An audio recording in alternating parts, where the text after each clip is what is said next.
ఓం అన్నపూర్ణాయే నమః. ఈ వీడియోలో అమ్మమ్మల కాలం నాటి ఒక మంచి చిరుతిండి రెసిపీ చూపించబోతున్నాను. మన జనరేషన్ సంగతి వదిలేయండి, మన ముందు తరం అంటే అమ్మ వాళ్ళ జనరేషన్ కూడా మర్చిపోయిన ఒక అద్భుతమైన స్వీట్ రెసిపీ. క్రిస్పీగా ఇంకా ఎంతో టేస్టీగా తీపి బోండాలు, అది కూడా చాలా హెల్దీ అయిన కర్రపెండలంతో ఎలా తయారు చేసుకోవాలో చూసేద్దాం. చాలా మందికి కర్రపెండలం అంటే తెలియకపోవచ్చు. దీన్ని ఇంగ్లీష్ లో కసావా రూట్ అంటారు. మనకి సగ్గుబియ్యం తెలుసు కదా, అవి ఈ రూట్ ని ఉపయోగించే తయారు చేస్తారు. ఈ మాత్రం సైజు ఉన్న కర్రపెండలం తీసుకుని శుభ్రంగా కడిగి పీల్ చేసుకుని చిన్న చిన్న ముక్కలుగా కట్ చేసుకోవాలి. ఇది కట్ చేసేప్పుడు ఇలా మధ్యలో గట్టిగా ఉంటే ఈ పార్ట్ ని తీసేసి కట్ చేసుకోవాలండి.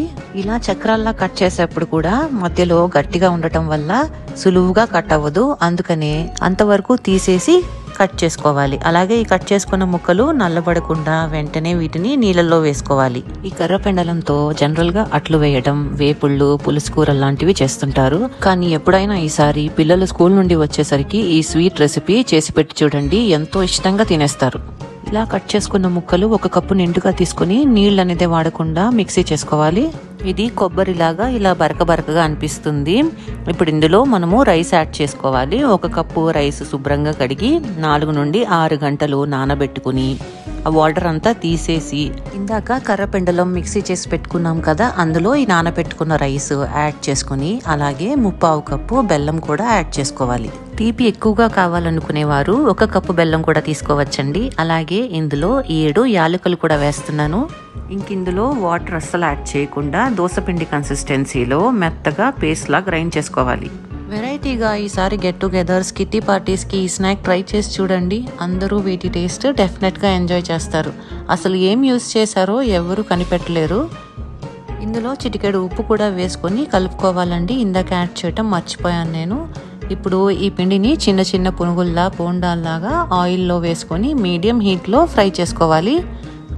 మంట మరీ తక్కువగా అంటే సిమ్లో ఉండకూడదు, అలాగే మరీ ఎక్కువగా అంటే హైలో కూడా ఉండకూడదండి. మధ్యస్థంగా ఉండేలా చూసుకోండి.